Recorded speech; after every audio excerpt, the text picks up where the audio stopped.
The camera covered every door in the house, but Emily Rayner still died inside it. At first, police thought they were hunting an intruder.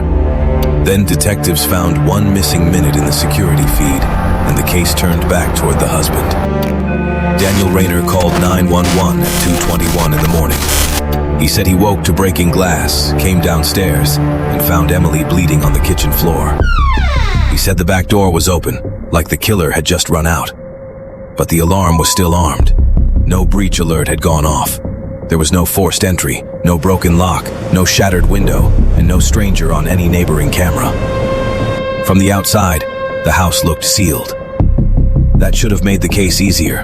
Instead, it made the scene feel worse. When officers stepped into the kitchen, Daniel did not look shocked. He looked like a man waiting to see if his story would hold. The house sat in a quiet subdivision outside Indianapolis. Trimmed lawns, clean sidewalks, porch lights still glowing. Nothing about the street looked violent. That contrast made the crime scene colder. Emily Rayner was 34, a nurse, private and dependable. There were no known enemies, no stalking reports, no clear outside threat. Nothing in her life pointed naturally to a random break-in murder. Daniel, meanwhile, answered questions in full sentences. Too full, one detective later said.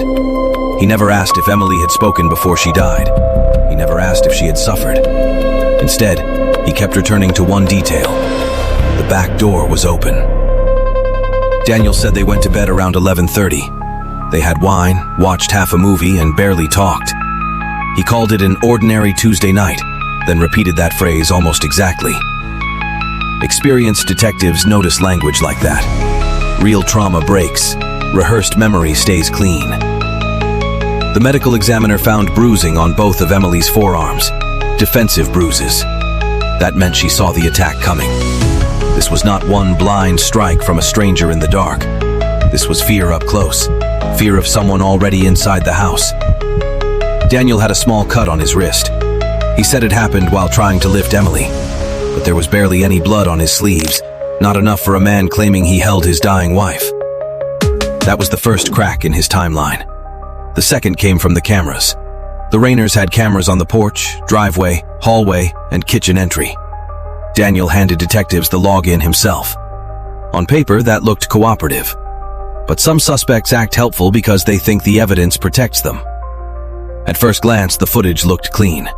No masked figure, no suspicious car, no movement outside. No one crossed the yard.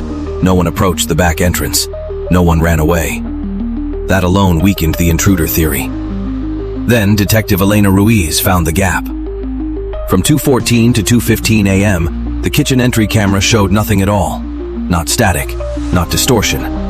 Just one clean missing minute. Exactly 1 minute missing from a system that had worked normally all night. That was not a glitch. That was a choice. The security company checked the logs that same afternoon. The camera had not failed.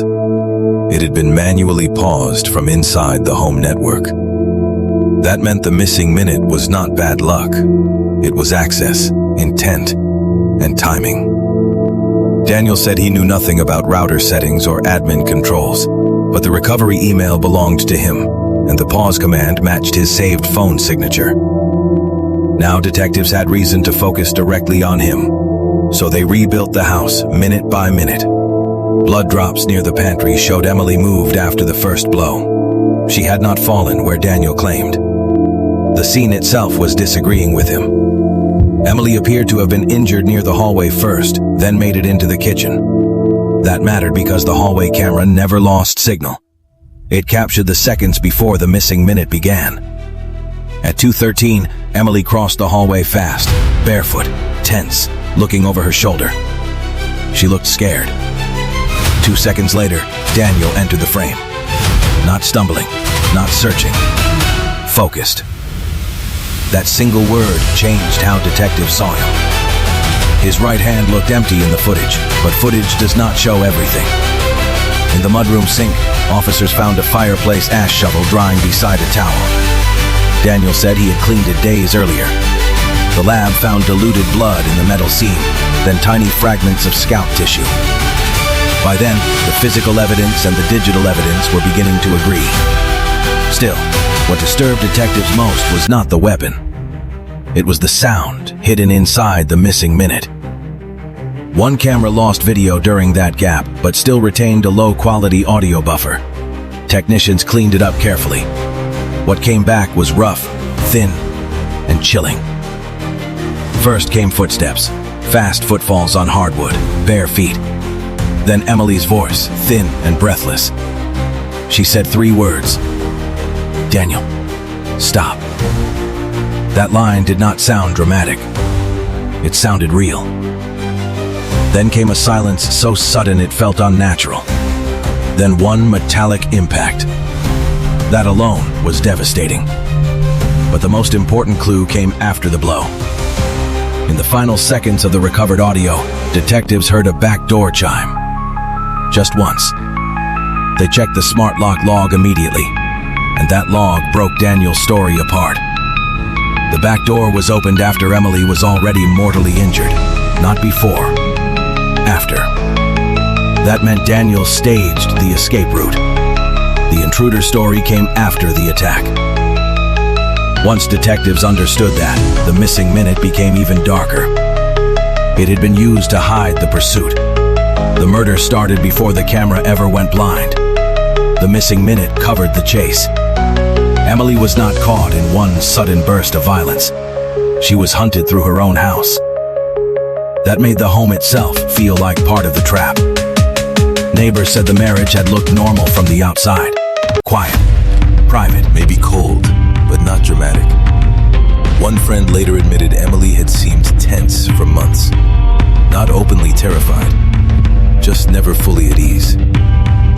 Detectives pulled phone records, deleted messages, and search history.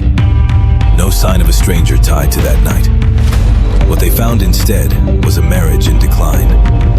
Buried resentment, deleted arguments, long silences. Daniel kept trying to explain each clue one at a time, but the case no longer depended on single clues. It depended on how they locked together. The gap, the hallway, the audio, the staged door, the shovel. Each piece alone raised suspicion. Together, they described a man trying to manufacture an invisible intruder. But he made one mistake common to staged crime scenes. He edited too much. The erased minute did not remove suspicion. It concentrated it. It told detectives exactly where to look and exactly what kind of lie they were dealing with. By the time police proved the sequence, the most disturbing truth was no longer how Emily died. It was that she had been afraid inside that house for far longer than anyone had known.